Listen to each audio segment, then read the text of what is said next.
আজি এই গৌৰৱ গগৈয়ে যোৰহাটত উৰণীয়া সেতু নিৰ্মাণৰো বিৰোধিতা কৰিছিল। কিন্তু মই আজিও কৈছোঁ যে আমি কাৰো বাধা নামানো। হিমালয়ো যদি অসমৰ উন্নতিৰ সন্মুখত থিয় হয়, আমি হিমালয়ো পাৰ কৰিম। এইখন অটল, অবিচল আৰু আত্মবিশ্বাসী অসম।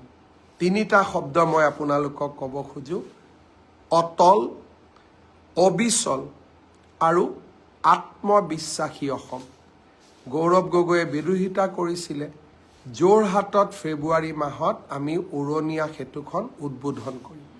আৰু আজি যোৰহাটৰ এজন ৰাইজেও আমাক বিৰোধিতা কৰা নাই, কাৰণ ৰাইজে দেখিছে যে আমাৰ পলিটিকেল উইল আছে, ৰাজনৈতিক ইচ্ছা শক্তি আছে, যে যিমান সময়ত কম সিমান সময়ৰ ভিতৰতে আমি উৰণীয়া সেতু নিৰ্মাণৰ কাম আমি শেষো কৰিম, ৰাইজক উপহাৰো দিম।